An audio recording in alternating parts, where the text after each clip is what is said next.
আল্লাহ সুবহানাহু ওয়া তাআলা সূরা আনফালের শুরুতেই বলেন, ইন্নামাল মুমিনুনা আল্লাযীনা ইযা যুকিরাল্লাহু ওয়াজিলাত কুলুবুহুম ওয়া ইযা তুলিয়াত আলাইহিম আয়াতুহু যাদাতুহুম ঈমানা ওয়া আলা রাব্বিহিম ইয়াতাওয়াক্কালুন الذين يقيمون الصلاة ومما رزقناهم ينفقون أولئك هم المؤمنون حقا জোরে বলেন আল্লাহু আকবার, আরো জোরে বলেন আল্লাহু আকবার। আমার ভাইয়েরা, আল্লাহ সুবহানাহু ওয়া তাআলা বলেন, হে পৃথিবীর মানুষেরা, সত্যিকারের মুমিন হলো তারা যাদের সামনে আমি আল্লাহর জিকির করা হলে তাদের অন্তরসমূহ ভয়ে কেঁপে ওঠে, আমি আল্লাহর স্মরণে তাদের অন্তর বিগলিত হয়ে যায়। সত্যিকারের ইমানদার তারা যাদের সামনে আমার কালাম কোরআন কারীম তেলাওয়াত করলে তাদের ঈমান বৃদ্ধি হয়ে যায়, বারবার শোনার জন্য তাদের আগ্রহ বাড়ে। সত্যিকারের মুমিন হলো তারা যারা বিপদে মুসিবতে কষ্ট দুর্দশায় একমাত্র ভরসা রাখে আমি আল্লাহ সুবহানাহু ওয়া তাআলার উপরেই। সত্যিকারের মুমিন হলো তারা যারা যথাযথ নামাজ আদায় করে আর তাদের রিজিক থেকে তাদের মাল থেকে খরচ করে। আমার ভাইয়েরা, এই 5টা গুণ যারা অর্জন করবে, এই 5টা গুণ যারা অর্জন করবে, আল্লাহ সুবহানাহু ওয়া তাআলা তাদের ব্যাপারে বলেন, উলাইকা হুমুল মুমিনুনা হাক্কা। তারাই হলো সত্যিকারের মুমিন, তারাই হলো খাঁটি ইমানদার। কয়টা গুণ লাগবে ইমানদার হতে হলে ভাই? আমার দিকে তাকান। 1 নম্বর, আল্লাহর স্মরণে অন্তর কেঁপে ওঠে যাদের, আল্লাহর স্মরণে অন্তর কেঁপে ওঠে যাদের, তারা হলো ইমানদার মুমিন। কাজ করতেছেন, মসজিদের মিনার থেকে আল্লাহু আকবারের আওয়াজ আপনার কান পর্যন্ত চলে আসলো, আপনি যদি সত্যিকারের ইমানদার হন, আপনি কাজকে বাদ দিয়ে মসজিদে হাজির হয়ে যাবেন, ঠিক কি না? আপনার অন্তর কেঁপে উঠবে যে আমি মুমিন, আমি যদি এই মুহূর্তে মসজিদে না যাই আল্লাহর দরবারে আমি হিসাব দিতে পারবো না। এজন্য আপনি মসজিদে চলে যাবেন, আপনি সালাতে দাঁড়ায় যাবেন। এটা হলো সত্যিকারের মুমিনের 1 নম্বর গুণ।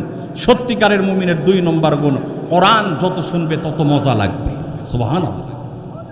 কোরআন শুনবে ঈমান বৃদ্ধি হয়ে যাবে, ঈমান মজবুত হয়ে যাবে। 3 নম্বর গুণ, কষ্ট দুর্দশা বিপদ মুসিবতের সময় ভরসা রাখবে একমাত্র আল্লাহ সুবহানাহু ওয়া তাআলা, এবং যথাযথ নামাজ আদায় করবে এবং সম্পদ থেকে আল্লাহর রাস্তায় খরচ করবে। আল্লাহ তাআলা বলেন, এই গুণ যাদের ভিতরে আছে তারাই হলো খাঁটি ইমানদার, খাঁটি মুমিন। আমার ভাইয়েরা, তাহলে খাঁটি ইমানদার বান্দার পরিচয় আমরা জানলাম। 5 গুণওয়ালা যারা খাঁটি ইমানদার তারা, আমার ভাইয়েরা, এই 5 গুণ ইমানদার বান্দাদেরকে আল্লাহ তাআলা ডাক দিয়ে বলেন, ইয়া আইয়ুহাল্লাযীনা আমানুত্তাকুল্লাহ, হে দুনিয়ার ইমানদারেরা, তোমরা আমি আল্লাহকে ভয় করো। ইমানদার বান্দা দ্বারা তারা বলে, রব্বুল আলামিন, আমরা তো আপনাকে ভয় করি। আল্লাহ তাআলা বলেন, স্বাভাবিক ভয় নয়, সাধারণ ভয় নয়, হাক্কা তুকাতিহি, আমি আল্লাহর ক্ষমতা যেমন আমাকে ভয় করো তেমন। আল্লাহর ক্ষমতা কেমন জানার দরকার আছে কি নাই? আমার ভাইয়েরা, আল্লাহর ক্ষমতা কেমন আল্লাহ সুবহানাহু ওয়া তাআলা নিজেই কোরআনুল কারীমের ভিতরে বর্ণনা দিয়েছেন তেনার ক্ষমতা কেমন। আমার ভাই, আল্লাহ তাআলা বলেন, কুলিল্লাহুম্মা মালিকাল মুলকি তুতিল মুলকা মান তাশা ওয়া তানজিউল মুলকা মিম্মান তাশা ওয়া তুইজ্জু মান তাশা ওয়া তুযিল্লু মান তাশা বিয়াদিকাল খায়র ইন্নাকা আলা কুল্লি শাইইন কাদির। জোরে বলেন আল্লাহু আকবার। আমার ভাইয়েরা, নবী করিম সাল্লাল্লাহু আলাইহি ওয়াসাল্লামকে ডাক দিয়ে আল্লাহ তাআলা বলেন, নবীজি আপনি বলেন, আল্লাহ এমন একজন সত্তা যিনি সার্বভৌমত্ব ক্ষমতার মালিক। তিনি যাকে ইচ্ছা তাকে ক্ষমতা দান করেন, আবার যখন ইচ্ছা করেন ক্ষমতা তিনি ছিনিয়ে নেন। যাকে ইচ্ছা তিনি সম্মান দান করেন, আবার যাকে ইচ্ছা তিনি অপমান অপদস্থ করেন। আল্লাহ তাআলা বলেন সমস্ত ক্ষমতার অধিকারী আমি আল্লাহ সুবহানাহু ওয়া তাআলা। কি ক্ষমতা তেনার? তুলিজুল লাইলা ফিন নাহারি ওয়া তুলিজুন নাহারা ফিল লাইল ওয়া তুখরিজুল হাইয়া মিনাল মাইয়িতি ওয়া তুখরিজুল মাইয়িতা মিনাল হাই ওয়া তারযুকু মান তাশাউ বিগাইরি হিসাব। আল্লাহ সুবহানাহু ওয়া তাআলা নিজের ক্ষমতার বর্ণনা দিচ্ছেন। তিনি বলেন আমি এমন ক্ষমতাওয়ালা, আমি রাতকে দিন বানাই, দিনকে আবার রাত বানাই। আমি জিন্দাকে মৃত বানাই, আবার মৃতকে আমি আল্লাহ জিন্দা বানাই। ফকিরকে এক মুহূর্তে আমি আল্লাহ কোটিপতি বানাই, আবার এক মুহূর্তে কোটিপতিকে ফকির বানাই। এ ক্ষমতা আল্লাহর আছে কি নাই? আরো জোরে বলেন আছে কি নাই? দুনিয়াতে কেউ যেটা করতে পারে না, যিনি করতে পারেন একটু মুসলমানের আওয়াজে বলুন তিনি কে? আরো জোরে বলেন তিনি কে? আমার ভাইয়েরা, তাহলে আল্লাহর ক্ষমতা যেমন আল্লাহকে ভয় করতে হবে তেমন আমরা কি তেমন ভয় করি? আরো জোরে বলেন।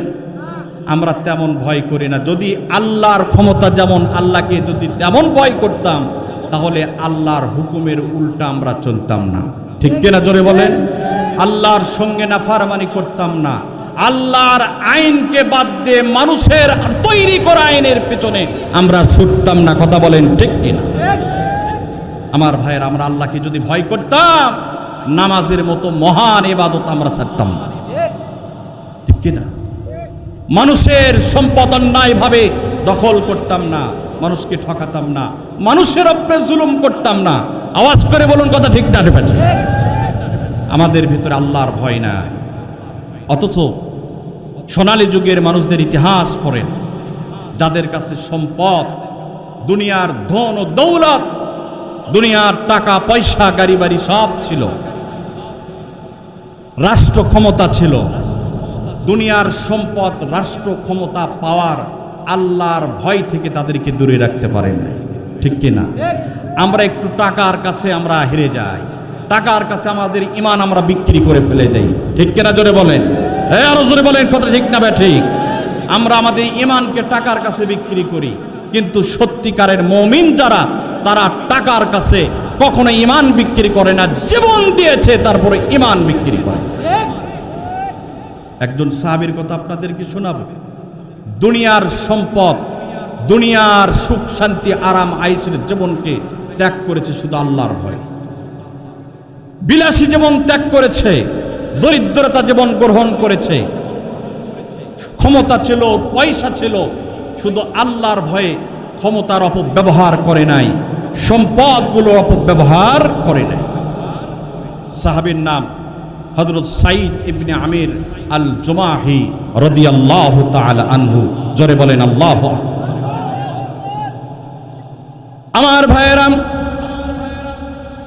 বিশ্বনবী মুহাম্মদ সাল্লাল্লাহু আলাইহি ওয়াসাল্লামের দ্বিতীয় খলিফা হযরতে ওমর রাদিয়াল্লাহু তাআলা আনহু, যখন তিনি খলিফা, উর্দু জাহানের খলিফা, মুসলিম জাহানের রাষ্ট্রনায়ক হযরত ওমর রাদিয়াল্লাহু তাআলা আনহু সাঈদ ইবনে আমির আল জুমাহি রাদিয়াল্লাহু তাআলা আনহুকে ডাক দিয়ে বলেছিলেন, সাঈদ, আমি তোমাকে হিমসের গভর্নর বানাতে চাই। আল্লাহর বান্দা হযরত সাঈদ খুশি হয়ে গেলেন। আমার ভাইয়েরা, হযরত সাঈদ ইবনে আমির রাদিয়াল্লাহু তাআলা আনহুকে হযরত ওমর হিমস এলাকার গভর্নর বানিয়ে, হিমস এলাকার শাসক বানিয়ে তেনাকে হিমসে পাঠানো হলো। আমার ভাইয়েরা, তিনি হিমসের দায়িত্ব পালন করতেছিলেন। কিছুদিন পরে হিমসের কয়েকজন মানুষ খলিফাতুল মুসলিমিন হযরত ওমর রাদিয়াল্লাহু তাআলা আনহুর কাছে চলে আসলেন। হযরত ওমর তাদেরকে ডাক দিয়ে বললেন, হে হিমসের মানুষেরা, তোমাদের ভিতরে দরিদ্র মানুষ যারা, তাদের একটা তালিকা করো, আমি তাদেরকে সরকারি বাইতুল মাল থেকে আমি তাদেরকে সহযোগিতা করতে চাই। আমার ভাইয়েরা, হিমসের মানুষেরা দরিদ্র মানুষের একটা তালিকা করে আমিনুল মুমিনিন হযরত ওমরের হাতে দিলেন। আমার ভাইরা, হযরত ওমর সেই তালিকা দেখলেন। তালিকার প্রথমে যেই ব্যক্তির নাম তিনি হলেন সাঈদ ইবনে আমির আল জুমাহি।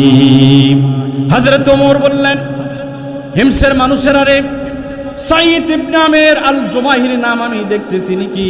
হিমসের গভর্নর সেই সাঈদ? আমার ভাইয়েরা, হিমসের মানুষেরা বলল, হ্যাঁ, আপনি যাকে হিমসের শাসক বানায়া হিমসে পাঠিয়েছেন তিনি সেই দরিদ্র তালিকার তেনার প্রথম নাম চলে এসেছে।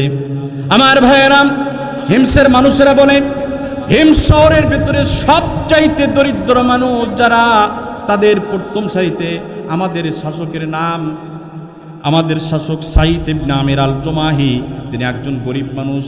হযরত ওমর বললেন, তোমাদের তত্ত্ব কি সত্য নাকি? আমার ভাইয়েরা, হিমসের মানুষ বলল, হ্যাঁ সত্য।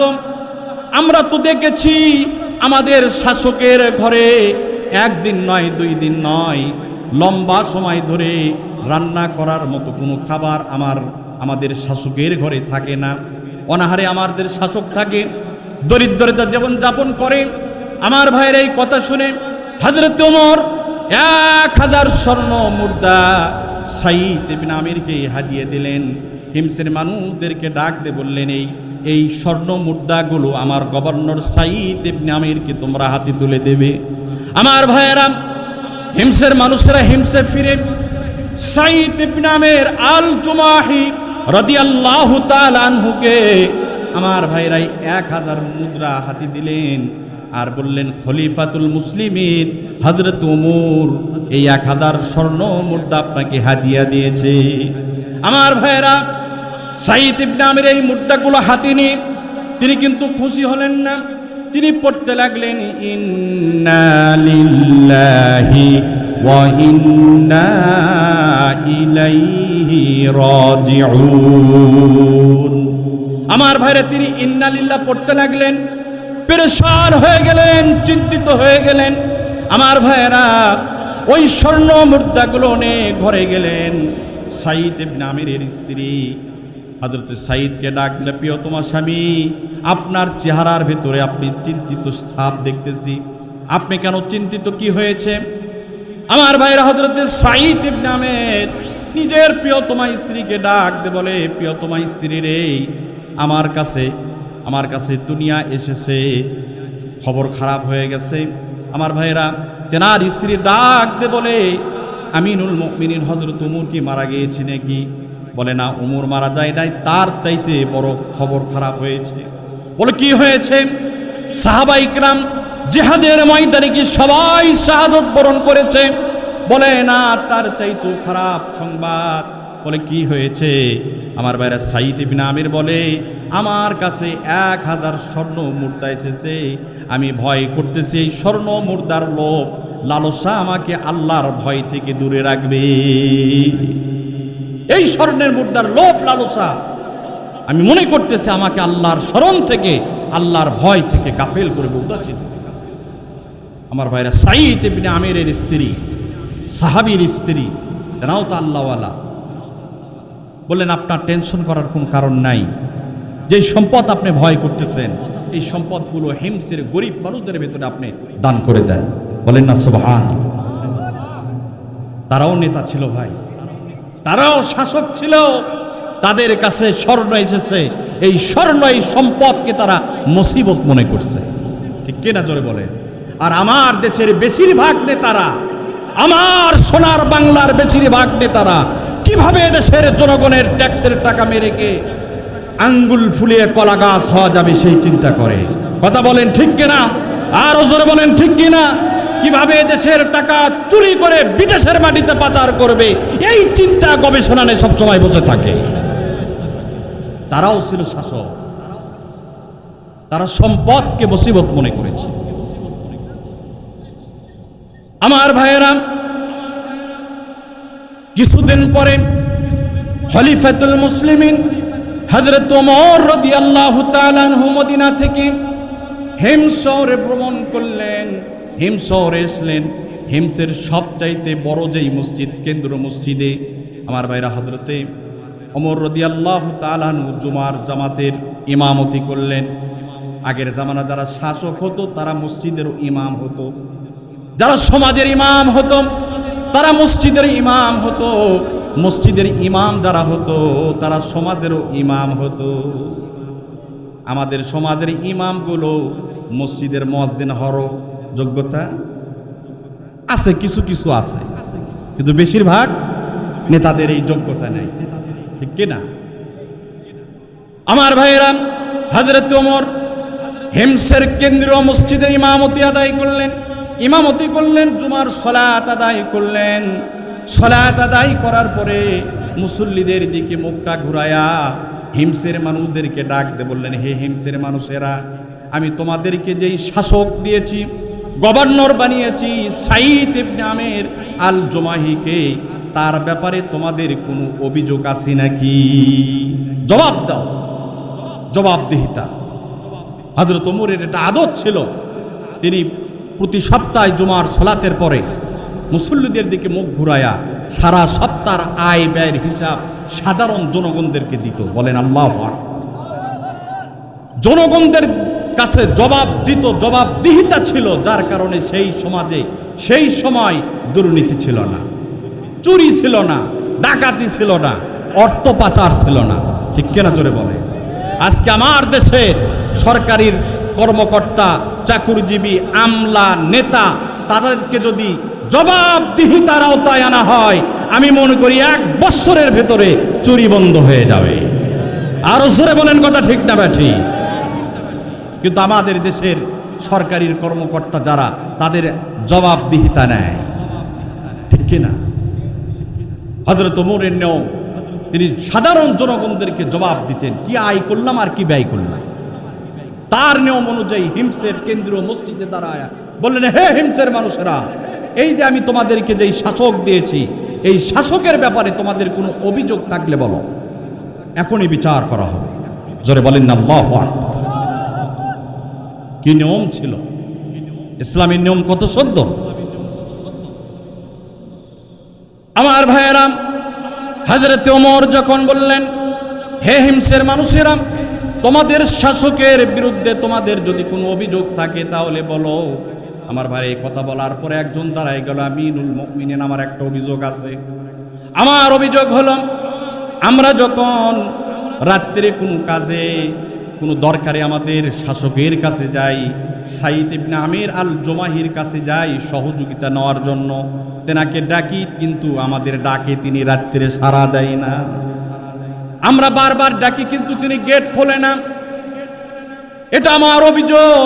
তিনি সারাদিন আমাদের খেদমত করে, আমাদের প্রত্যেকটা কথা শোনে, কিন্তু রাত্রে আমরা যখন ডাকি আমাদের ডাকে সাড়া দেয় না। কি কারণে সাড়া দেয় না, এটা আমার অভিযোগ।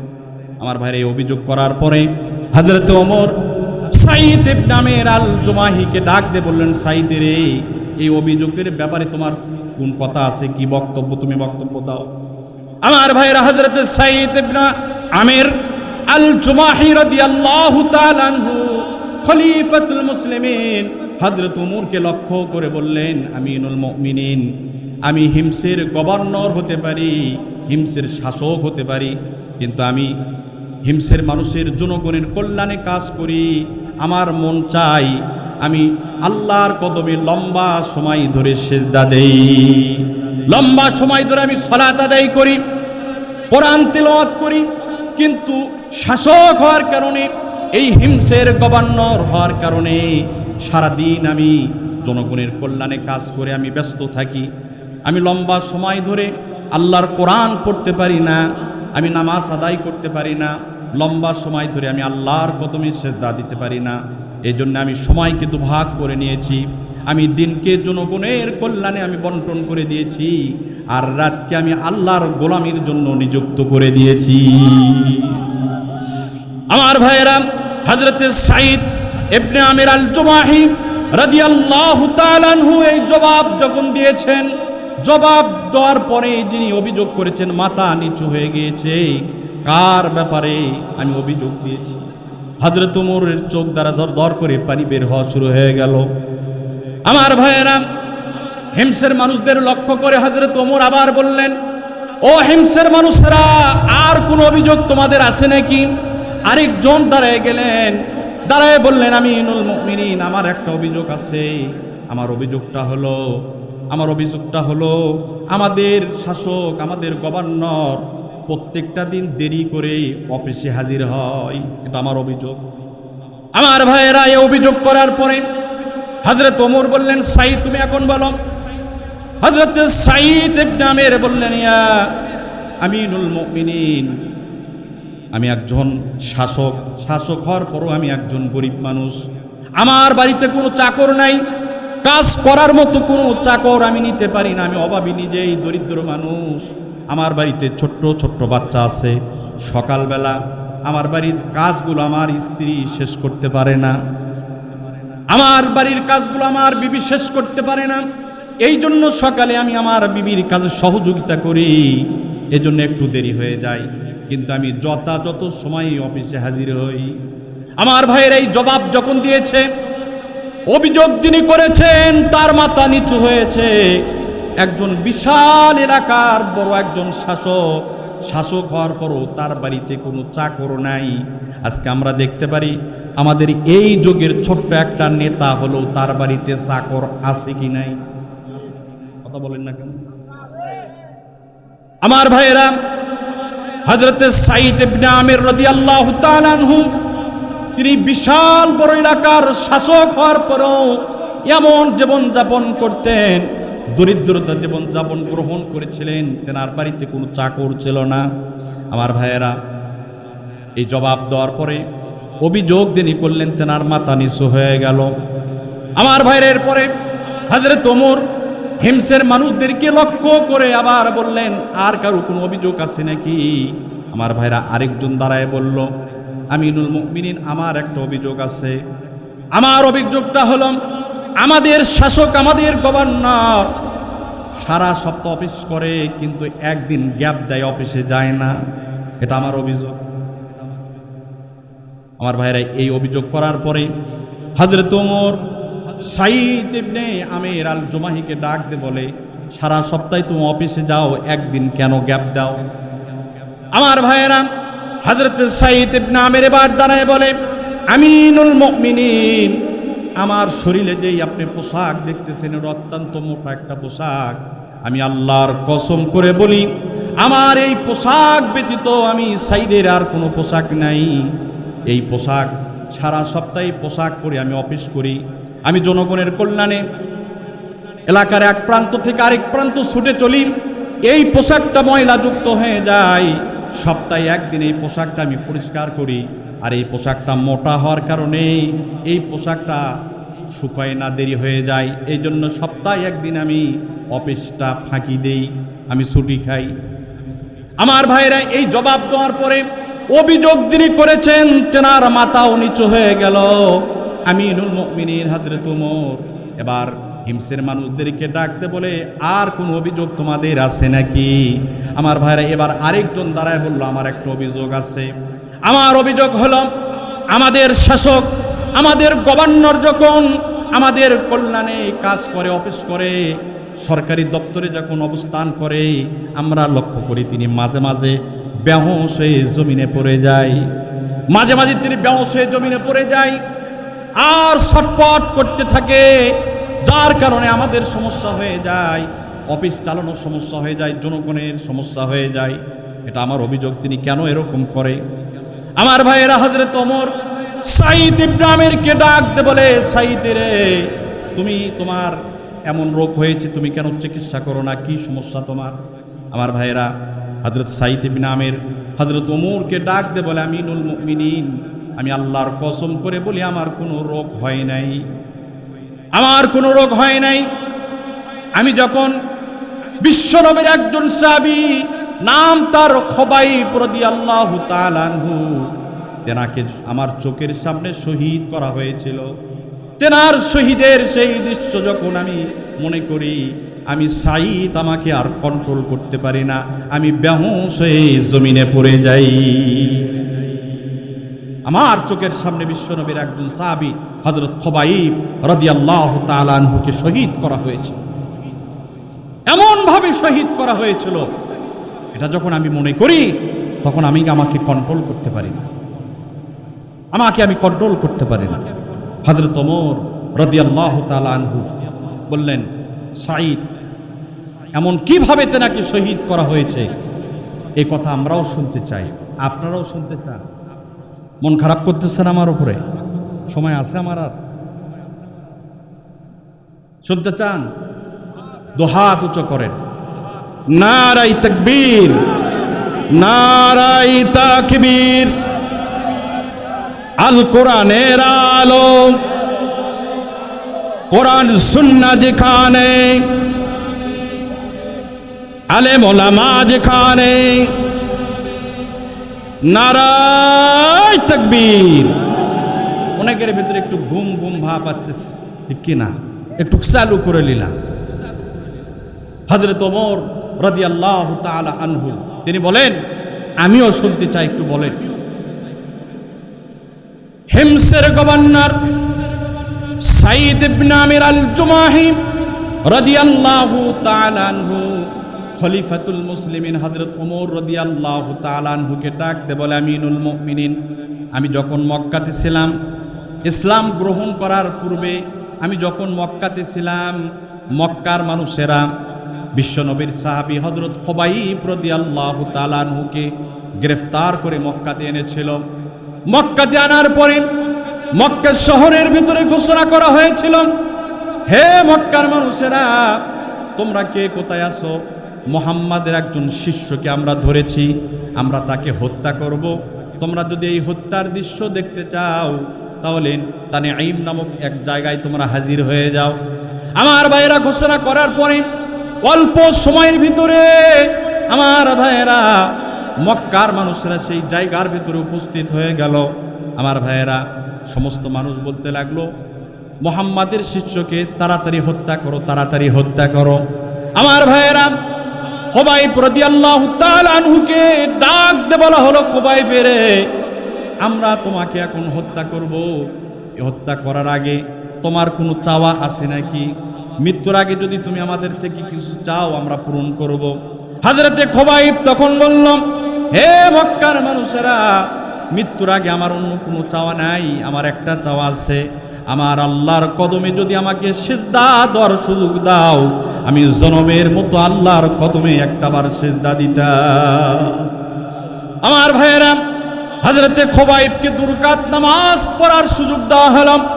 হযরতে খুবাইব রাদিয়াল্লাহু তাআলা আনহু আমার ভাইয়েরা নামাজে দাঁড়ায় গেলেন, সুন্দর করে রুকু সিজদা আদায় করলেন। নামাজ তাড়াতাড়ি শেষ করে মক্কার কাফিরদেরকে ডাক দিয়ে বলল, হে মক্কার কাফিরেরা, তোমরা যদি মনে না করতে, আমি খুবাইব মৃত্যুর ভয়ে নামাজকে লম্বা করতেছি, এটা যদি তোমরা মনে না করতে, আমি খুবাইব এত তাড়াতাড়ি নামাজ শেষ করতাম না। জোরে বলেন আল্লাহু আকবার। আমার ভাইয়েরা, হযরতে খুবাইব রাদিয়াল্লাহু তাআলা আনহু নামাজ শেষ করলেন। নামাজ শেষ করার পরে আমার ভাইয়েরা, হযরতে খুবাইবের হাত বাঁধা হচ্ছিল, আর বলা হচ্ছিল, খুবাইব রে, এ খুবাইব, এখনো সময় আছে, তুমি যদি ঈমান ত্যাগ করে দাও, ইসলাম ত্যাগ করো, আর মুহাম্মাদকে যদি তুমি গালি দাও, এই মুহূর্তে তোমাকে আমরা মুক্তি দিয়ে দেব। বলেন নাউজুবিল্লাহ। আমার ভাইয়েরা, এই কথা বলার পরে হযরতে খুবাইব রাদিয়াল্লাহু তাআলা আনহু মক্কার কাফিরদেরকে ডাকতে বলল, এ মক্কার কাফেরেরা, তোমরা আমাকে হত্যা করে যদি আমাকে টুকরা টুকরা করে কাটাও, আমার কোনো আফসোস নাই। শুধু আমাকে না, আমার চোখের সামনে আমার মা বাবাকে ধরে এনে তাদেরকে যদি জবাই করে টুকরা টুকরা করে কাটো, আমি খুবাইবের কোনো কষ্ট নাই। আমার চোখের সামনে আমার কলিজার টুকরা সন্তানদেরকে যদি ধরে জবাই করো আর টুকরা টুকরা করে কাটো, এরপরও আমি খুবাইবের কোনো কষ্ট নাই। আমি মন করব তারা আল্লাহর রাহে নিজের জীবনটা কুরবানি করে দিয়েছে। হে মক্কার কাফেরেরা, কিন্তু আমার সামনে মুহাম্মাদুর রাসূলুল্লাহ সাল্লাল্লাহু আলাইহি ওয়াসাল্লামকে কেউ গালি দিবে, আমি খুবাইব তা সহ্য করতে পারবো না। জোরে বলেন আল্লাহু আকবার। আমি ঈমান ছাড়তে পারবো না, আমি জীবন দিতে রাজি আছি। আমি সব কিছু দিতে রাজি আছি, এরপরও যে ঈমান আমি গ্রহণ করেছি এই ঈমান ছাড়তে আমি রাজি নাই। আমার ভাইরা, হযরতে খুবাইব এরকম বলার পরে মক্কার কাফেররা ক্ষিপ্ত হয়ে গেল, খুবাইবের উপরে গরম হয়ে। আমার ভাইরা, চতুর্দিক থেকে মানুষগুলো খুবাইবকে গালি দিতেছিল। আমার ভাইরা, হযরতে সাঈদ ইবনে আমির আল জুমাহি বর্ণনা করেন, আমি সেই পাশে দাঁড়িয়েছিলাম, মক্কার সব মানুষ খুবাইবকে গালি দিচ্ছিল আর বলতেছিল তাড়াতাড়ি হত্যা করো, তাড়াতাড়ি হত্যা করো। আমার ভাইরা, হযরতে সাঈদ বলে আমি দাঁড়িয়েছিলাম, আমি কোনো কিছু উপকার করতে পারি নাই। আমার ভাইয়েরা, চতুর্দিক থেকে গালি আসতেছিল আর পাথর মারতেছিল। একজন কাফির নিজেকে কন্ট্রোল করতে না পেরে আমার ভাইরা একটা বর্ষা হাতে নিয়ে হযরত খুবাইবের পিঠের ভিতরে ঢুকে দিল। ঢুকে দেওয়ার সঙ্গে সঙ্গে দর দর করে রক্ত হযরতে খুবাইবের পিঠ থেকে বের হতে লাগলো। খঞ্জরটা পিঠ দিয়ে কলিজা ভেদ করে সামনের দিক দিয়ে বের হলো। আমার ভাইরা, হযরতে খুবাইব রাদিয়াল্লাহু তাআলা আনহু দুর্বল হয়ে গেলেন। আমার ভাইরা, কিছুক্ষণ পর আরেকজন কাফের এসে হযরতে খুবাইবের ডান হাতের উপরে অস্ত্র মেরে দিল। তলোয়ারের আঘাতে ডান হাতটা টুকরা হয়ে গিয়ে জমিনে পড়ে গেল। আমার ভাইরা, খুবাইব এখনো মারা যায় নাই। একজন কাফের এসে খুবাইবের কানে কানে বলতে লাগলো, খুবাইব রে, এখনো সময় আছে, আমরা তোমাকে মুক্তি দেব, তোমার চিকিৎসা করব। তুমি এই মুহূর্তে ঈমানটা ত্যাগ করো। তোমাদের নবী মুহাম্মদকে যদি গালি দাও, তোমার সব দায়িত্ব আমি আবু সুফিয়ান নিয়ে নেব। আমার ভাইরা, হযরতে খুবাইব বলেন, আমার এক হাত কেন, আমাকে যদি টুকরা টুকরা করে কাটো, এরপরও আমি কালেমা ছাড়তে রাজি নাই। বিশ্বনবী মুহাম্মদুর রাসূলুল্লাহ সাল্লাল্লাহু আলাইহি ওয়াসাল্লামকে গালি দিতে রাজি নাই। আমার ভাইয়েরা, আমার বন্ধুগণ, কাফেরেরা গরম হয়ে রাগান্বিত হয়ে আমার ভাইরা খুবাইবের শরীরের উপরে একের পর এক তলোয়ার মেরে হযরতে খুবাইবকে ক্ষত বিক্ষত করে দিল। খুবাইব জমিনে পড়ে গিয়েছে, খুবাইবের হাত কাটা হচ্ছে, পা কাটা হচ্ছে। আমার ভাইরা, হযরতে সাঈদ ইবনে আমির রাদিয়াল্লাহু তাআলা আনহু বলে, আমি খুবাইবকে লক্ষ্য করতেছিলাম। খুবাইব আসমানের দিকে তাকায়া জিহ্বাটা নড়ায়া আল্লাহকে ডাক দে বলতেছিল, রব্বুল আলামিন, আমার নবীকে আপনি দেখায় দেন, আমার নবীকে আপনি সংবাদ দিয়ে দেন, আমি খুবাইব ইসলামের জন্য, ঈমানের জন্য, কালেমার জন্য জীবনটা দিয়ে দিলাম।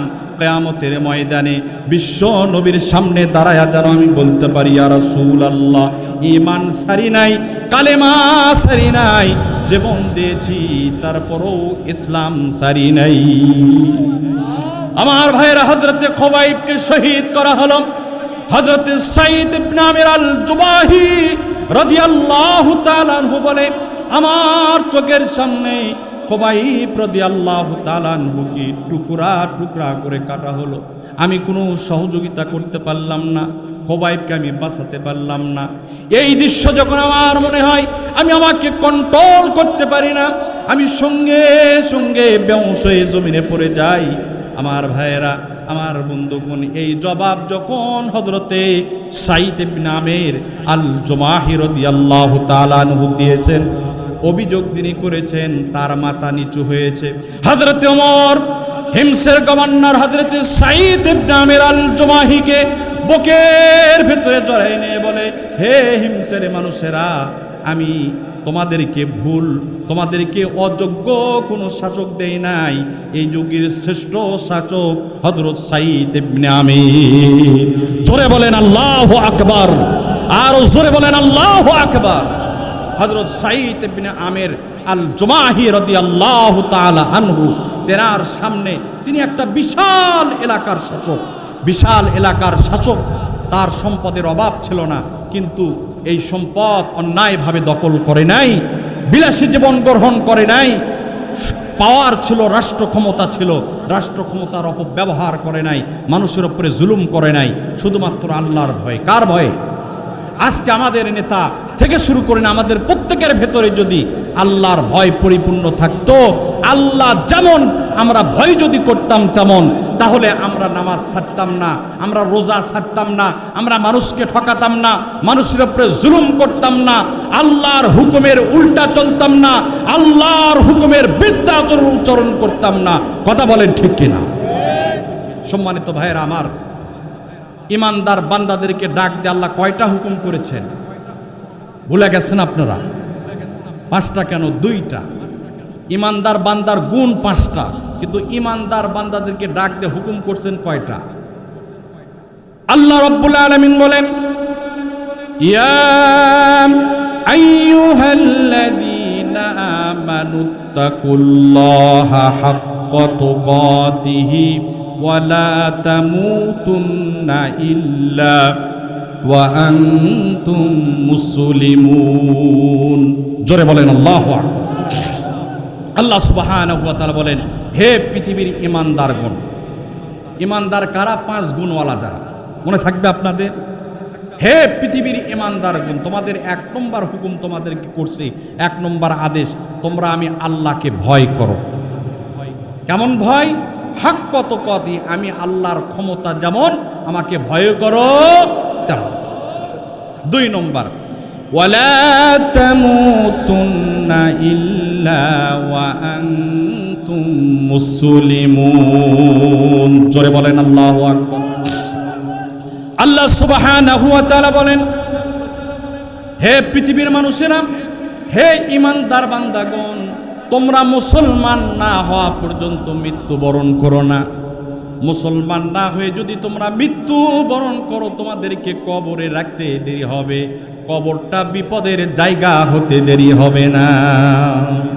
মুসলমান না হয়ে যদি আমরা কবরে যাই, মুসলমান হই নাই তার আগে আমাদের মৃত্যু হয়ে গেল, তাহলে কবরে যেতে দেরি হবে, কবরটা আমাদের জন্য বিপদের জায়গা হতে।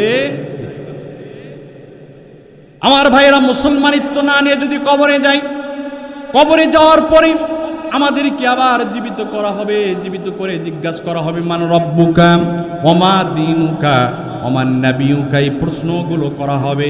আমার ভাইরা, যারা মুসলমান না, মুসলমানিত্ব নিয়ে যারা কবরে যায় নাই, সে সময় কোনো জবাব দিতে পারবে না। জবাব যখন দিতে পারবে না, আমার ভাইরা, আল্লাহ সুবহানাহু ওয়া তাআলা বলবেন, কাযাবা আবদি, আমার বান্দা মিথ্যা বলেছে, আমার বান্দার কবরটা জাহান্নামের গর্ত বানিয়ে দাও, কবরটা সংকীর্ণ বানিয়ে দাও। আমার ভাইয়েরা, তখন কবরটা ভয়াবহ আযাবের জায়গা হয়ে যাবে। বিশ্বনবী বলেন, একজন ফেরেশতা কবরে পাঠানো হবে, ওই ফেরেশতার হাতে একটা ভয়াবহ হাতুড়ি থাকবে।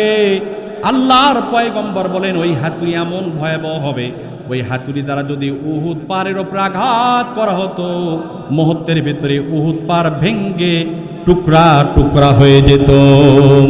এমন একটা ভয়াবহ হাতুড়ি দ্বারা আমার ভাইয়েরা, আমার আপনার শরীরের উপরে আঘাত করা হবে।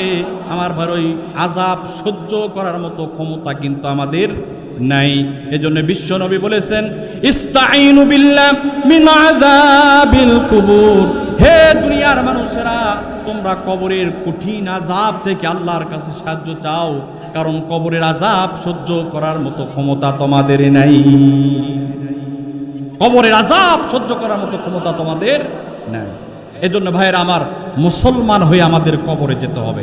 এখন কথা হলো, আমরা যারা এখানে বসেছি, আমরা কি বেধর্মী, অমুসলিম? আমরা তো সকলে মুসলমান। সম্মানিত ভাইয়েরা আমার, মুসলমান কাকে বলা হয়? আগে শুনছি ইমানদার কাকে বলা হয়, আজকে শোনেন মুসলমান কাকে বলা হয়। ইমানদার আর মুসলমানের ভিতরে পার্থক্য আছে, তার দলিল এই আয়াত। আল্লাহ বলেন, ইয়া আইয়ুহাল্লাযীনা আমানু, হে ইমানদারগণ, আমাকে ভয় করো, আর মুসলমান না হওয়া পর্যন্ত তোমরা মরো না। তাহলে বোঝা গেল ইমানদার আর মুসলমানের মধ্যে পার্থক্য আছে না? মুসলমান কাকে বলা হয়? মুসলিম শব্দের শাব্দিক অর্থ হলো আত্মসমর্পণ করা, আল্লাহর হুকুমের কাছে কি করা? আত্মসমর্পণ করা। ওলামা ইকরাম বলেন, এর ব্যাখ্যা হলো, যেই মানুষের ভেতরে 5টা গুণ থাকবে, ওই মানুষ হলো পরিপূর্ণ মুসলমান।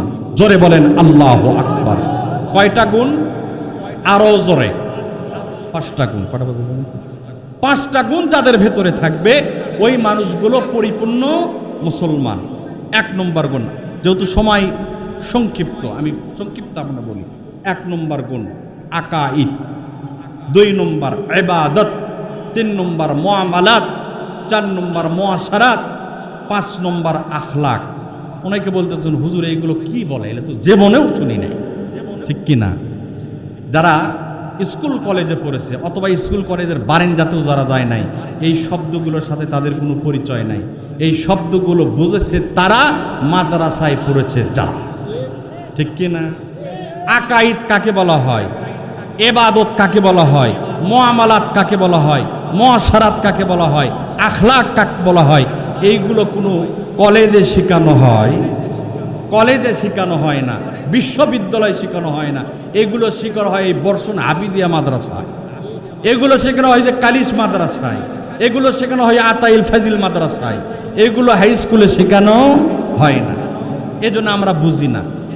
তাহলে বোঝা গেল মুসলমান বানানোর কারখানা মাদ্রাসা না স্কুল? তাহলে আপনার সন্তানকে মুসলমান বানাবেন না অমুসলিম বানাবেন? মুসলমান বানাতে হলে মাদ্রাসায় পড়াতে হবে। মাদ্রাসায় যদি না পড়েন তাহলে মাদ্রাসায় পড়াই জিনিতে নাকি আলাদা বাড়িতে নিয়ে গিয়ে আপনাকে মুসলমান বানাতে হবে সন্তানকে, ঠিক কি না? আপনি বলেন আমি মাদ্রাসায় পড়াবো না, অসুবিধা নাই। তাহলে মাদ্রাসার ওস্তাদ হুজুর বাড়িতে নিয়ে যে আপনার সন্তানকে মুসলমান বানাবেন, এছাড়া কিন্তু মুসলমান হওয়া যায়, ঠিক কি না? তাছাড়া আকাঈদ কিভাবে বুঝবেন আপনি? ইবাদত কাকে বলা হয় কিভাবে বুঝবেন? সম্মানিত ভাইয়ের আমার, আকাঈদ, ইবাদত, মুআমালাত, মুআশারাত। আকাঈদ মানে হলো বিশুদ্ধ বিশ্বাস আল্লাহর প্রতি, কবরের প্রতি, যে মৃত্যুর পরে আবার আমরা জীবিত হব, আমাদের ডান কাঁধে বাম পাদে ফেরেশতা আছে, আছে কি না? আমাদেরকে একদিন হিসাবের কাঠগড়ায় দাঁড়াতে হবে, জিন আছে, ফেরেশতা আছে।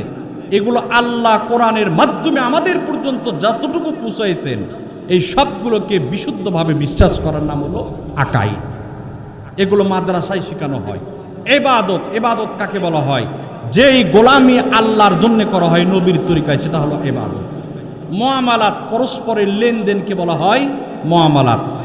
সত্যিকারের মুসলমান তারা যার বিশ্বাস হবে বিশুদ্ধ, যার ইবাদত হবে বিশুদ্ধ, অর্থাৎ ইবাদত করে একমাত্র কাকে খুশি করার জন্য? আল্লাহর জন্য। আরো জোরে বলেন, কাকে খুশি করার জন্য?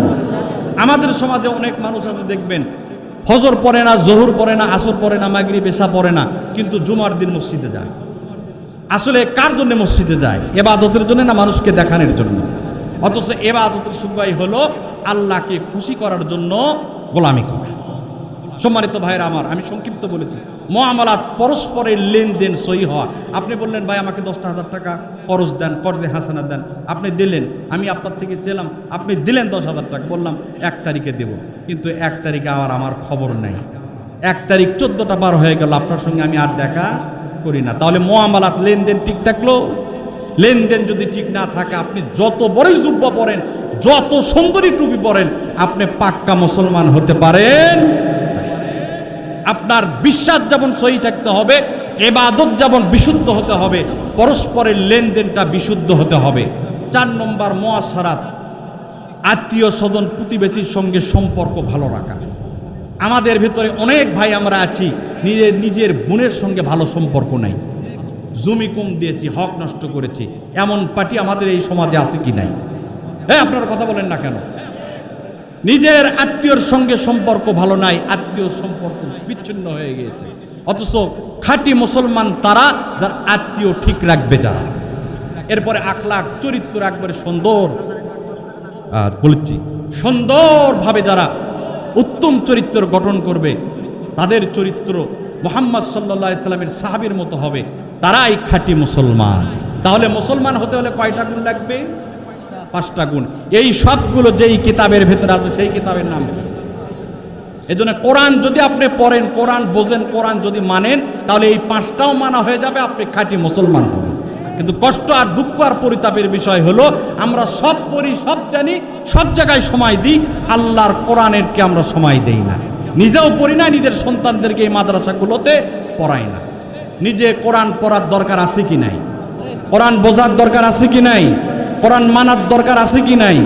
ব্যক্তি, পরিবার, সমাজ, রাষ্ট্রে আল্লাহর কোরআন যতক্ষণ পর্যন্ত আমরা না মানব, ততক্ষণ পর্যন্ত এই সমাজে ইনসাফ প্রতিষ্ঠা হবে না, ন্যায় বিচার প্রতিষ্ঠা হবে না, জুলুম বন্ধ হবে না। কথা বলেন ঠিক কিনা?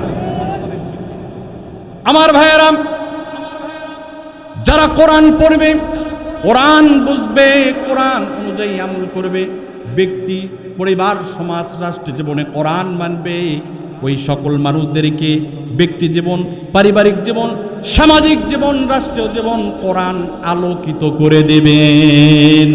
এই কোরআন ব্যক্তি জীবনকে, সমাজকে, দেশকে আলোকিত করার জন্য এই জমিনে এসেছেন। আল্লাহ সুবহানাহু ওয়া তাআলা বলেন, কিতাবুন আনজালনাহু ইলাইকা লিতুখরিজান নাসা মিনাজ যুলুমাতি ইলান নূর। জোরে বলেন আল্লাহু আকবার। বিশ্ব নবীকে আল্লাহ সুবহানাহু ওয়া তাআলা ডাক দিয়ে বলে, নবীজি আপনার উপরে কোরআন নাজিল করেছি, এই কোরআন দিয়ে আপনি মানুষদেরকে বের করবেন, যে মানুষগুলো অন্ধকারের ভিতরে নিমজ্জিত আছে, অন্ধকার পথের প্রতীক হয়ে গিয়েছে, ভ্রান্ত পথে যারা হাঁটতেছে, জাহান্নামের পথে যারা হাঁটতেছে, আপনি তাদেরকে সেই পথ থেকে আলোর পথে নিয়ে আসবেন, তাদেরকে আপনি আলোকিত করবেন এই কোরআন দ্বারা। আমার ভাইয়ের জন্য কোরআন যারা পড়বে, কোরআন যারা বুঝবে, কোরআন যারা ব্যক্তি, সমাজ, পরিবার, রাষ্ট্র জীবনে কোরআন যারা মানবে, কোরআন তাদের ব্যক্তি জীবন, পারিবারিক জীবন, সামাজিক জীবন, রাষ্ট্র জীবনকে আলোকিত করে দেবেন। আমার ভাইরা, পক্ষান্তরে যদি আমরা কোরআন না মানি, কোরআন যদি না পড়ি, কোরআন থেকে যদি আমরা দূরে থাকি, কোরআন থেকে যদি মুখ ফিরিয়ে নেই, তাহলে আমরা লাভবান হতে পারবো না, আমরা আলোকিত হতে পারবো না। জাহান্নামের পথে থাকবো, জাহান্নামের পথে উঠে জাহান্নামে চলে যাব, ক্ষতিগ্রস্ত হয়ে যাব। আমার ভাইয়েরা, আল্লাহর কোরআন থেকে আপনাদেরকে চারটা ক্ষতির কথা আপনাদেরকে যদি আমি শোনাই, আপনারা বুঝবেন। যারা কোরআন পড়বে না, কোরআন যারা বুঝবে না, কোরআন যারা মানবে না, তাদের কি পরিমাণ ক্ষতি হবে। আল্লাহ রাব্বুল আলামিন বলেন, ওয়ামান আরাদা আন যিকরি ফাইন্না লাহু মাঈশাতান দনকা ওয়া নাহশুরুহু ইয়াওমাল কিয়ামাতি আ'মা। আল্লাহ সুবহানাহু ওয়া তাআলা বলেন, হে দুনিয়ার মানুষেরা, শুনে রাখো, যারা কোরআন পড়বে না, কোরআন বুঝবে না, কোরআন মানবে না, কোরআন থেকে যারা মুখ ফিরিয়ে নেবে, কোরআনের সঙ্গে যাদের সম্পর্ক থাকবে না, আল্লাহ সুবহানাহু ওয়া তাআলা বলেন, আমি তাদের জীবনকে সংকীর্ণ করে দেব। দুনিয়াবী জীবনে তাদের শান্তি থাকবে না, তাদের টাকা পয়সা, গাড়ি বাড়ি সব কিছু থাকতে পারে, কিন্তু দুনিয়াবী জীবনে আমি আল্লাহ তাদেরকে শান্তি দেব না। আমার ভাইয়ের, এরপরে দুনিয়ার জীবন যখন শেষ হয়ে যাবে, দুনিয়ার জীবন শেষ হয়ে যাওয়ার পরে যখন কবরের জীবন শুরু হয়ে যাবে, কবরের জীবনকে আল্লাহ তাআলা বলেন, আমি কবরের জীবনটাকেও সংকীর্ণ করে দেব। কবরের জীবন আমি এমন সংকীর্ণ করে দেব, কবরের দুই পাশের মাটি এমন ভাবে চাপ দেবে, আমার ভাইরা হাড় হাড্ডিগুলো গোস্তের ভিতরে ঢুকে যাবে, ওই আযাব সহ্য আমরা করতে পারবো না। দুনিয়ার জীবনও সংকীর্ণ হয়ে যাবে, কবরের জীবনটাও সংকীর্ণ হয়ে যাবে। এরপরে যখন কবরের জীবন শেষ হয়ে যাবে, কিয়ামত কায়েম হয়ে যাবে, কিয়ামতের জন্য সিংহায় ফুঁক দেওয়া হবে, কিয়ামত কায়েম হয়ে যাবে। আমার ভাইয়েরা, কিয়ামতের ময়দানে সব মানুষ কবর থেকে উঠবে, কবর থেকে উঠে আমার ভাইয়েরা সবাই ভয়ে থরথর করে কাঁপতে থাকবে, পয়গম্বররা পর্যন্ত ভয়ে থরথর করে কাঁপতে থাকবে। আমার ভাইয়েরা, ওই সময় যারা দুনিয়াবী জীবনে কোরআন পড়ে নাই, কোরআন যারা বোঝে নাই, কোরআন যারা মানে নাই, এই মানুষগুলো অবস্থা কি হবে, এই মানুষগুলোর হালত অবস্থা কেমন হবে? আল্লাহ তাআলা বলেন, ওয়া নাহশুরুহু ইয়াউমাল কিয়ামাতি আ'মা। কিয়ামতের দিনে ওই মানুষগুলো যারা কোরআন থেকে মুখ ফিরে থাকবে দুনিয়ার জীবনে, ওই মানুষগুলো কিয়ামতের দিনে অন্ধ অবস্থায় উঠবে। আমার ভাইরা, তারা কিছু দেখতে পাবে না, সব কিছু অন্ধ দেখবে। আমার ভাইরা, তখন তারা আল্লাহ সুবহানাহু ওয়া তাআলাকে ডাক দিয়ে বলবে, ক্বালা রাব্বি লিমা হাশারতানি আ'মা ওয়া ক্বাদ কুনতু বাসীরা। আমার ভাইরা, আমার বন্ধুগণ, ওই মানুষগুলো যখন অন্ধ হয়ে যাবে, রবকে তখন ডাক দে বলবে, রব আমরা তো দুনিয়াতে আমাদের দৃষ্টি শক্তি ছিল, আমরা সব কিছু দেখতে পেতাম, আজকে কেন আমরা অন্ধ হয়ে গেলাম, আমাদের দৃষ্টি শক্তি কেন হেরে গেল? আমার ভাইয়েরা, এই কথাগুলো বলার পরে আল্লাহ সুবহানাহু ওয়া তাআলা তাদেরকে ডাক দে বলবে, জবাব দেবে, قال كذلك أتتك آياتنا فنسيتها وكذلك اليوم تنسى।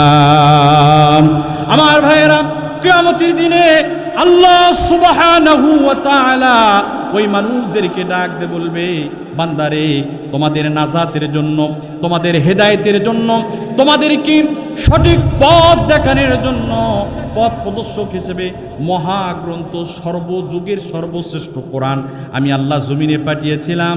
ওই চোখ দ্বারা কোনোদিন আমার কোরআন দেখো নাই, আমি আল্লাহর কোরআন থেকে তোমরা ভুলে গিয়েছিলে, এই জন্য কিয়ামতের এই মুসিবতের দিনে আমি আল্লাহ তোমাদেরকেও ভুলে গেলাম। আমার কোরআন থেকে তোমরা ভুলেছিলে দুনিয়াতে, কোরআন দেখো নাই, কোরআনের সঙ্গে তোমাদের সম্পর্ক ছিল না, কোরআন পড়ো নাই, বোঝো নাই, কোরআন মানো নাই। আজকে আমিও এই জন্য তোমাদের থেকে মুখটা ফিরিয়ে নিলাম, তোমাদের চোখকে আমি আল্লাহ অন্ধ করে দিলাম। নাউজুবিল্লাহ। আমার ভাইয়েরা, আল্লাহ সুবহানাহু ওয়া তাআলা যদি আমাদের থেকে মুখ ফিরিয়ে নেয়, বলুন তো জাহান্নাম ছাড়া কি কোনো উপায় আছে? জাহান্নাম ছাড়া কি কোনো উপায় আছে? কোনো উপায় নাই। হ্যাঁ, একটা উপায় আছে। দু জাহানের বাদশা, ইমামুল আম্বিয়া, ইমামুল মুরসালিন, খাতাবান নবিয়্যিন, রাহমাতাল লিল আলামিন, জনাবে মুহাম্মদুর রাসূলুল্লাহ, সকলে বলেন সাল্লাল্লাহু আলাইহি ওয়াসাল্লাম যদি আল্লাহর দরবারে আমার আপনার জন্য সুপারিশ করেন, তাহলে মাপ পাওয়ার সম্ভাবনা আছে কি নাই? আছে।